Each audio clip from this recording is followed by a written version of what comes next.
की पीर 8 जनवरी को जेल में तोशाखाना रेफरेंस की समाप्त थी। बुशरा बीबी और खान साहब पर फर्द जुर्म आयद होनी थी। जज मोहम्मद बशीर अदालत में पहुंचे और कार्रवाई शुरू हो गई। जज ने थोड़ी देर बाद महसूस किया कि इमरान खान को अभी तक अदालत में नहीं लाया गया। बुशरा बीबी भी नहीं आई थी। लतीफ खोसा बुशरा बीबी के वकील थे जो अडयाला जेल आए, लेकिन ये कहकर अदालत का बाइकआउट कर दिया। मेरे साथियों के साथ गेट पर ज्यादती हो रही है, जब तक इन्हें एंट्री नहीं मिलेगी मैं अदालत में नहीं आऊँगा। ताहम वो जाते जाते शुएब शाहीन को बुशरा बीबी की गैर हाजिरी की दरख्वास्त पकड़ा गए। बीबी पीर की बजाय मंगल के दिन अदालत में पेश होना चाहती थीं। जज साहब ने ये दरख्वास्त मंजूर कर ली और इसके बाद जेल सुप्रिटेंडेंट से कहा, खान साहब कहाँ हैं, ये अभी तक क्यों नहीं आए? डिप्टी सुप्रिटेंडेंट ने बताया ये 5 मिनट में आ रहे हैं। बहरहाल 10 मिनट बाद इमरान खान अदालत में दाखिल हुए और आते ही जज साहब के सामने एहतजाज शुरू कर दिया। इनका कहना था, मेरे साथ क्या हो रहा है, क्या ये इंसाफ है? जज साहब ने पूछा क्या हुआ? इनका कहना था, मेरी बेटों से बात नहीं कराई जा रही, आपने ऑर्डर भी किया लेकिन जेल स्टाफ कहता है हमें जब तक तहरीरी हुक्म नहीं मिलेगा हम इस वक्त तक वीडियो कॉल नहीं करा सकते। क्या ये इंसानियत है? मुझे मेरे इंसानी हकूक भी नहीं दिए जा रहे। जज साहब ने जेल के अमले से पूछा, खान साहब की बात क्यों नहीं कराई जा रही? डिप्टी सुप्रिटेंडेंट का कहना था, सर हमें तहरीरी हुक्म नहीं मिला। जज ने अपने स्टाफ को तहरीरी हुक्म की हिदायत कर दी। खान साहब इसके बाद फैमिली के सेक्शन में चले गए। वहाँ इनकी 2 बहनें अलीमा खान और डॉक्टर उज़मा बैठी थीं। डॉक्टर उज़मा बुर्का पहनती हैं। खान साहब अलीमा खान के गले लगे, जबकि डॉक्टर उज़मा को उन्होंने थपकी दी। इनकी तीसरी बहन नौरीन खान 2 हफ्तों से मुलाकात के लिए नहीं आ रही थीं। नौरीन खान हसन नियाजी की वालदा और हफीजुल्लाह नियाजी की साबिक अहलिया हैं। ये इन दोनों बेतहाशा मसाइल का शिकार हैं। इनके बेटे हसन नियाजी लाहौर में कैद हैं, जबकि भाई रावलपिंडी में हैं। इनकी हसन नियाजी से जुमेरात के दिन मुलाकात होती है, चुनाचे ये शदीद धुंध में रावलपिंडी आती हैं और फिर इसी दिन वापस लाहौर जाती हैं। इन्हें हफीजुल्लाह नियाजी का ड्राइवर लाता और वापस लेकर जाता है। ये सफ़र सर्दी और स्मॉग की वजह से अलील हो गई थी, लिहाजा ये खान साहब से मुलाकात के लिए नहीं आ सकी। मगर वकला का ख्याल था इमरान खान ने 2 हफ्ते कबल जब नौरीन खान की मौजूदगी में अपनी टीम से कहा आप हफीजुल्लाह का मुंह तोड़ जवाब दिया करें, तो शायद इस वजह से नौरीन खान नाराज हो गई और उन्होंने भाई से मुलाकातें बंद कर दी। ये अंदाजा गलत था।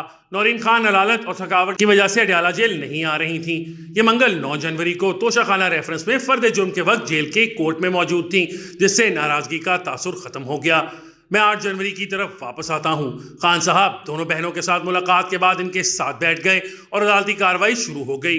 जज साहब को थोड़ी देर बाद महसूस हुआ इमरान खान की बहनें इन्हें तसल्ली दे रही हैं और वो सिसकियाँ ले रहे हैं। कप्तान की आंखों से आंसू टपक रहे थे। जज साहब ने जेल के अमले को इशारा किया और एक एहलकार टिशू का डब्बा लेकर इमरान खान के पास पहुंच गया। खान साहब ने टिशू खींचकर आंखों पर रख लिए, जिसके बाद अदालत का माहौल सोगवार हो गया। खान साहब के तीनों वकला इनके करीब खड़े हो गए। नायब के प्रोसिक्यूटर अमजद परवेज भी खान साहब के करीब हो गए और इनसे कहा, खान साहब आप फैमिली के साथ गुफ्तगू करें, हम थोड़ी देर के लिए बाहर जा रहे हैं। अमजद परवेज वापस आए और इसके बाद अदालत ने वक्फा कर दिया। जज, उनका अमला, नायब के एहलकार और रिपोर्टर्स बाहर चले गए और अदालत में सिर्फ खान साहब, इनकी बहनें और वकला रह गए। पाकिस्तान तहरीक इंसाफ मुझे अपना मुखालिफ समझती है। ये तासुर 100% गलत है। क्यों? क्योंकि मीडिया और सहाफ़ी सिर्फ हक़ाइक़ पर बात करते हैं। हम लोग मुखालफत बराए मुखालफत के साथ सर्वाइव नहीं कर सकते और हक़ाइक़ की सबसे बड़ी खामी ये होती है कि ये बहुत जालिम होते हैं और इनके जुल्म का पहला शिकार खुद सहाफ़ी बनते हैं और स्टेक होल्डर्स इन्हें मुखालिफ ग्रुप करार देकर रांदाए दरगाह कर देते हैं। पीटीआई ने मुझे भी मुखालिफ ग्रुप में डाल रखा है। एक बार ये शिकवा फवाद चौधरी ने भी किया था। इस वक्त पार्टी के मुकम्मल तर्जुमान होते थे। मैंने इनसे कहा, आप एक बार बताएं, आपने मुझे बुलाया हो या आपने अपना वर्जन दिया हो और मैंने इनकार किया हो। फवाद चौधरी एक देसी जहलमी आदमी है। ये फौरन बोले, आपकी ये बात ठीक है, हमने आपसे बिला वजह फासला रखा हुआ है। बहरहाल पीटीआई की इस तमाम तर परसेप्शन के बावजूद मैं समझता हूँ इमरान खान को जेल में इनके हकूक न देना ज्यादती है। फैमिली और बेटों से बात करना इमरान खान का हक है। यह हक इन्हें अदालत ने भी दे रखा है और अगर इसके बावजूद भी इनकी बेटों से बात नहीं कराई जा रही तो ये ज्यादती है। और इंसान अगर चंगेज़ खान भी हो जाए तो भी ये इंसान रहता है और ये किसी न किसी जज्बाती मोड़ पर टूट जाता है। और इमरान खान अब इस अमल से गुजर रहे हैं। ये मुसलसल 2 साल से अदालती, कानूनी और रियासती जबर सह रहे हैं और ये हकीकत है कि हमारे सिस्टम के जबड़े में जो भी आ जाए वो बिलाखिर चीखने पर मजबूर हो जाता है। वो ख्वाह जनरल मुशर्रफ, इफ्तिखार मोहम्मद चौधरी और इमरान खान ही क्यों ना हो। مگر سوال یہ ہے کہ یہ سلسلہ آخر کب تک چلتا رہے گا؟ اس ملک میں وزرائے اعظم آخر کب تک وزیر اعظم ہاؤس سے نکال کر اڈیالہ جیل جاتے رہیں گے؟ اگر کسی نے جرم کیا ہے تو اسے لازمی سزا ملنی چاہیے، لیکن تذلیل بہرحال دشمن کی بھی نہیں ہونی چاہیے۔ اور ہمارے ملک میں مخالفین کی تذلیل کی جاتی ہے اور اس کا نتیجہ یہ نکلتا ہے یہ لوگ واپس آتے ہیں اور اپنی ساری توانائیاں مخالفوں کو رگڑا لگانے میں صرف کر دیتے ہیں۔ عمران خان بھی اب یہی کریں گے۔ یہ سال 2 سال میں اسی سمجھوتے کے ذریعے واپس آئیں گے جس کے تحت میاں نواز شریف اقتدار میں آ رہے ہیں، اور اس کے بعد شریف اور زرداری فیملی کے ساتھ وہی کریں گے جو آج ان کے ساتھ ہو رہا ہے، اور اس کھیل میں ملک کا مزید بیڑا غرق ہو جائے گا۔ میرا مشورہ ہے عمران خان کو اب صورتحال کا اندازہ کر کے مستقبل کا لائحہ عمل تیار کرنا چاہیے۔ انہیں چاہیے کم از کم سیاسی انتقام کی گیم سے باہر آ جائیں۔ یہ سیاسی لاٹ کے ساتھ یہ معاہدہ ضرور کر لیں، ہم کسی سیاستدان کو سیاسی انتقام کا نشانہ نہیں بنائیں گے۔ اگر کوئی مجرم ہے تو اس کے ساتھ قانون کے مطابق سلوک ہوگا، لیکن کسی کو بیٹوں کے ساتھ فون پر بات کرنے سے نہیں روکا جائے گا، کسی کی بیٹی کو بھی سیاسی انتقام کا نشانہ نہیں بنایا جائے گا۔ میں یہاں عمران خان کو میاں نواز شریف کی زندگی کے 2 واقعات بھی سنانا چاہتا ہوں۔ 12 اکتوبر 1999 کے بعد جنرل مشرف کے حکم پر پورا شریف خاندان غائب کر دیا گیا تھا۔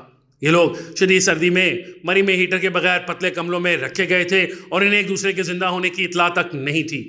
اس فضا میں ایک دن نواز شریف نے حسین نواز کی تلاوت کی آواز سنی۔ یہ آواز سن کر نواز شریف کی کیا کیفیت تھی، اس کا اندازہ آج عمران خان اڈیالہ جیل میں بیٹھ کر بخوبی کر سکتے ہیں، یا آج سوچ سکتے ہیں اس لمحے یہ جان کر میرا بیٹا زندہ ہے نواز شریف کی کیا حالت ہوئی ہوگی۔ دوسرا 11 ستمبر 2018 کو کلثوم نواز ہسپتال میں آخری سانسیں لے رہی تھیں۔ میاں نواز شریف جیل میں تھے، یہ بے چینی محسوس کر رہے تھے، اور انہوں نے اسی بے چینی میں سپرنٹینڈنٹ سے درخواست کی کہ میری بیوی کی حالت خراب ہے، میں ان کی خیریت معلوم کرنے کے لیے چند سیکنڈز کی کال کرنا چاہتا ہوں۔ سپرنٹینڈنٹ نے جواب دیا آپ کا فون کا کوٹا ختم ہو چکا ہے۔ میاں نواز شریف نے اس سے درخواست کی کہ آپ اپنے فون سے میری بات کروا دے، مگر اس نے اس سے بھی معذرت کر لی۔ نواز شریف مایوس ہو کر اپنے سیل میں چلے گئے۔ تھوڑی دیر بعد وہی سپرنٹینڈنٹ کلثوم نواز صاحبہ کے انتقال کی خبر لے کر ان کے پاس آ گیا۔ نواز شریف نے پوچھا کیا آپ نے مریم کو اطلاع دے دی ہے؟ سپرنٹینڈنٹ نے انکار میں سر ہلا دیا۔ نواز شریف نے کہا اگر آپ اجازت دیں تو کیا میں انہیں خود اطلاع دے دوں؟ سپرنٹینڈنٹ نے ہاں میں سر ہلا دیا۔ میاں نواز شریف مریم نواز کے پاس گئے، انہیں سینے سے لگایا، والدہ کے انتقال کی خبر دی اور ساتھ ہی کہا بیٹا کسی کو بد دعا نہیں دینی، یہ تکلیف ہمارے نصیب میں تھی۔ عمران خان آج اس تکلیف کا بھی اندازہ کر سکتے ہیں، چنانچہ میری ان سے درخواست ہے یہ ایک باپ، بھائی اور خاوند کی تکلیف کا اندازہ کریں اور پھر یہ فیصلہ کریں اللہ نے اگر انہیں دوبارہ اقتدار دیا تو یہ کسی دوسرے کے ساتھ یہ ظلم نہیں ہونے دیں گے، یہ سیاسی انتقام میں اخلاقیات اور مروت کو قتل نہیں ہونے دیں گے، اور وہ دوسرا خواہ ڈیش ڈیش ڈیش ہی کیوں نہ ہو۔